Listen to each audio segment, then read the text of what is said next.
What's up la famille, what's up la team, petit soleil du Canada pour une nouvelle vidéo. J'espère que vous allez bien, quant à moi je pense super bien. Si t'es pas encore abonné à la chaîne, qu'est-ce que t'attends? Viens rejoindre la team cool en t'abonnant et surtout prends une minute, c'est même pas une minute en fait, 30 secondes de ton temps afin de lâcher un pouce bleu à cette vidéo. Ça serait vraiment apprécié.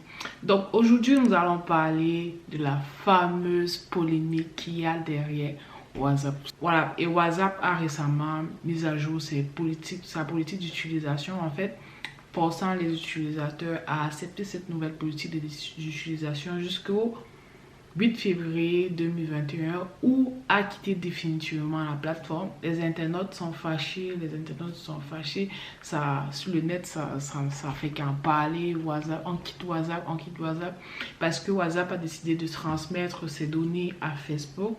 J'ai fait une vidéo où je parle du type de données que WhatsApp décide de transmettre à Facebook. Donc vous pouvez aller voir la vidéo là pour savoir quels sont les types de données que WhatsApp veut transmettre à Facebook en fait. Donc cette polémique là a causé énormément de pertes à Facebook, vraiment énormément de pertes.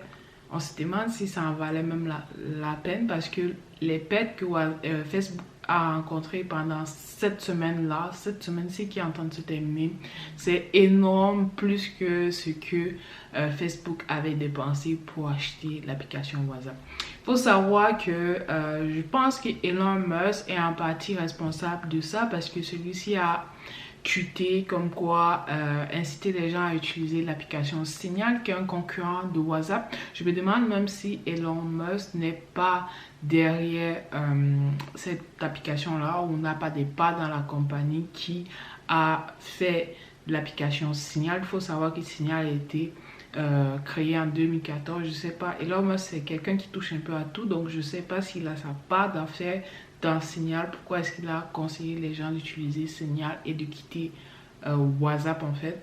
Donc en juste une semaine, 4 jours en fait, Facebook a perdu 120 milliards de dollars à la bourse. Il faut savoir que Facebook avait acheté WhatsApp à 22 milliards, vous voyez.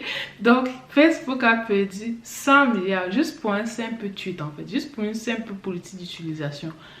Les gens, les investisseurs ont complètement quitté, ont vendu leurs actions de Facebook, etc. Il faut savoir que Facebook fait aussi beaucoup d'argent via la vente des actions. D'ailleurs, Elon Musk, il est devenu le plus riche du monde. Pourquoi? Parce qu'il possède près de 18% des actions de Tesla.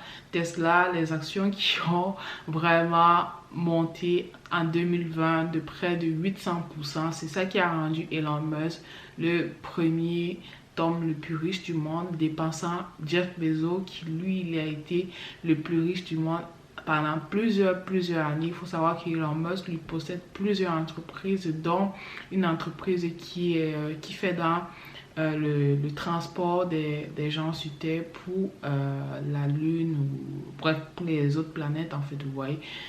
Donc voilà, Facebook a perdu énormément d'argent. Vous, dites-moi en commentaire, est-ce que vous allez quitter WhatsApp pour aller dans Signal concurrent? Avant de le faire, écoutez ma vidéo où est-ce que je dis quelles sont les informations que WhatsApp veut transmettre à Facebook. Ensuite, lisez les politiques d'utilisation du Signal ou de l'application concurrente que vous voulez partir, afin de comparer, de savoir quelles données vous allez partager avec cette application là, parce que c'est impossible qu'une entreprise puisse vous offrir une plateforme gratuitement et en retour elle n'obtient rien. C'est vraiment impossible. C'est pas dans ce monde, c'est pas au 21e siècle, c'est pas dans ce siècle, ça ne se passe pas comme ça. Rien n'est gratuit, même l'air est payant. Donc j'espère que vous allez aimer la vidéo. N'hésitez pas à partager, à récupérer, à commenter, surtout abonne-toi, viens rejoindre la famille, viens rejoindre la team. Si tu veux parler d'investissement, si tu veux parler de bourse, j'ai une chaîne spécialisée pour ça, ça s'appelle Vidéo Random Sorel. Je vais mettre le lien en bas de description, donc va t'abonner sur cette chaîne là pour ne rien rater de ce qui se passe à la bourse. Bye. Bon.